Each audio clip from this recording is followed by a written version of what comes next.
समस्तंकु सप्रेम साईराम। आसंतु शुणिबा आजिर प्रशांति अनुचिंता परम आनंदर प्रकृत स्वभाव कौन एवं इहा केउठारु आसीथाए ताहा जानिबा काहेकि आम पई गुरुत्वपूर्ण। भगवान आज अति प्रेमपूर्ण भावरे आमको अति सुंदर भावे इहाकु स्मरण कराई देइछन्ति। प्रत्येक व्यक्ति हेउछन्ति आनंदर स्वरूप भंडार एवं माध्यम। एही आनंद विषय सचेतन हेबा मनीष जीवनर सर्वशेष लक्ष्य।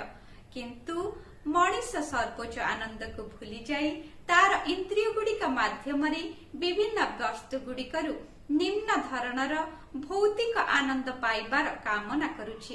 यह निश्चित भावरे कहिहेबो जे भौतिक जगतरु किंबा विभिन्न प्रकार वस्तु गुड़िकरु मिलुथुबा आनंद ब्रह्मरे निमज्जित हेबार आनंदर एक नगण्य अंशर परिप्रकाश मात्र। आमे उष्म जल कहिथाउ जदिओ उष्मता जलर गुण नुहे, अग्निताकु उत्ताप देइथाए। सेहीपरि वस्तुगत किंबा आत्मागत आनंद मध्य सेही ब्रह्मानंदक कृपा माध्यमरे ही प्राप्त होइथाए। एहाकु ध्यान देबार आदौ आवश्यकता नाही बोली मनीष गर्व करिथाए। आकाशरे सूर्य आलोक विच्छुरित करिबा परे चंद्रंकर मध्य गर्व रहे नाही। ब्रह्मानंद हेउछन्ति सूर्य।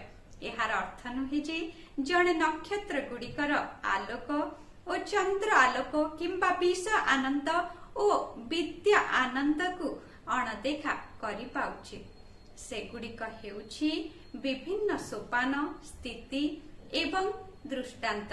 सेगुड़िको एहिपरि भावरे मूल्यांकन करिबा समय मध्य ब्रह्मानंद लक्ष्य रे पहुंचिबा पई निरंतर प्रयास करि चालिबाकु ही पड़िबो। उक्त दिव्य संभाषणटी भगवान जुलाई 25 तारिख 1983 मसीह सूचाई देइथिले। कहिबार तात्पर्य आनंद हेउछि मनीषर अंतर्निहित स्वभाव। किंतु दुखर विषय एहा जे जेउठारे ताहा मिली पारिबो सेही स्थान छाड़ी देई चारियाडे मनुष्य आनंद को खोजी बुलुछि। जय साईराम।